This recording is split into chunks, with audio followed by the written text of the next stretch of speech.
je vais rapidement vous donner une petite introduction que vous n'êtes pas obligé d'interpréter pour avoir un peu de vocabulaire. Je vais vous parler du droit du sol, du droit du sang et de la naturalisation. Il y aura quelques chiffres et je vais mentionner le gouvernement Balladur et le gouvernement Jospin, deux gouvernements français des années 90. Je vais commencer. Bonsoir à tous, je suis ravie de vous voir si nombreux ce soir. Pour mon discours, j'ai choisi d'évoquer une des dernières polémiques soulevées par le président Donald Trump. C'est ça que j'aime bien avec lui, au moins, la seule chose que j'aime bien, c'est qu'il y a toujours une polémique dans l'air. Et dernièrement, Donald Trump a annoncé vouloir mettre un terme par décret au droit du sol qui stipule que tout enfant né sur le territoire américain a la nationalité américaine. De nombreux experts et même certains républicains affirment que le président ne peut toutefois pas prendre une telle décision concernant un principe qui est inscrit dans le 14e amendement de la Constitution. En général, pour les républicains, la Constitution est sacro-sainte, on n'y touche pas. Mais bon, là, apparemment, Donald Trump veut faire autrement. Alors, le 14e amendement stipule, et je cite, « Toute personne née ou naturalisée aux États-Unis et qui est soumise à leur juridiction est citoyen des États-Unis et de l'État dans lequel elle réside. » Donc, la question n'est pas simple, vous l'aurez compris, et l'affaire sera tranchée par la Cour suprême américaine. C'est la Cour suprême qui décidera. Mais toute cette polémique m'a amené à me poser la question, qu'est-ce qu'exactement que le droit du sol et qu'en est-il en France, mon pays? Alors le droit du sol, ius soli en latin, est la règle de droit qui attribue une nationalité, qui donne une nationalité à une personne physique en raison de sa naissance sur un territoire donné, avec ou sans conditions supplémentaires.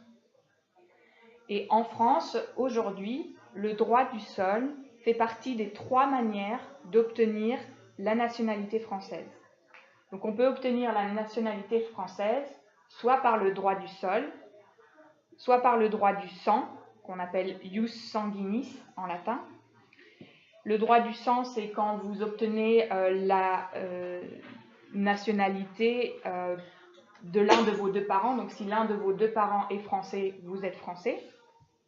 Et puis il y a une 3e manière qui est la naturalisation. Donc c'est quelqu'un qui est étranger, qui n'est pas né en France et qui vit en France depuis 5 ans et décide de demander d'avoir la nationalité française. Et ça, en général, c'est un processus assez difficile, on se l'imagine. Donc revenons au droit du sol. Qu'est-ce que c'est? Eh bien, le droit du sol en France s'applique aux enfants qui sont nés en France, que leurs parents soient nés en France ou pas. Donc si vos parents sont étrangers, mettons qu'ils sont tous les 2 espagnols, vous naissez en France, vous avez le droit de demander la nationalité française. Et donc à ce moment-là, vous faites votre demande soit pendant votre adolescence, donc quand vous avez entre 13 et 18 ans, vous dites « je souhaite avoir la nationalité française » et elle peut être obtenue par le droit du sol. Et si vous n'en faites pas la demande, cette nationalité française vous revient automatiquement à 18 ans. Donc même si vous n'avez pas fait la demande avant, si vous êtes né en France et que vous avez vécu au moins 5 ans depuis que vous avez 11 ans, vous pouvez obtenir automatiquement la nationalité française.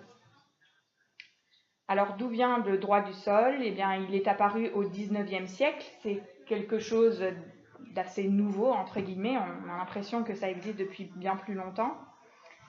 Et le droit du sol, en fait, il a un objectif, c'est de repeupler la France au moment où elle en a eu besoin. Par exemple, avec la révolution industrielle française, il n'y avait pas suffisamment de main-d'œuvre, et donc on a fait venir des populations étrangères, et le droit du sol, ça a été une manière de les intégrer. Bon, après, avec les différents gouvernements, on a un peu changé les conditions. C'est quelque chose qui est souvent politisé, la question du droit du sol. Par exemple, quand on a des gouvernements plus à droite, eh ben, en France, on a abrogé le caractère automatique de la nationalité française. Donc, vous êtes né en France et vous ne demandez pas la nationalité française à 18 ans, eh ben, vous ne l'avez pas. Donc pendant tout un temps, ça a été comme ça, puis ça a de nouveau été automatiquement à 18 ans, si vous êtes né en France, vous obtenez la nationalité française.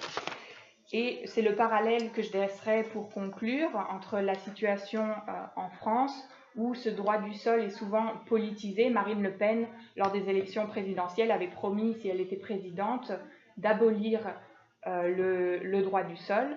Et là, c'est ce qu'est en train de faire aussi Donald Trump en disant, juste avant les midterms, dont on a les résultats en ce moment, qu'il voulait abolir le droit du sol.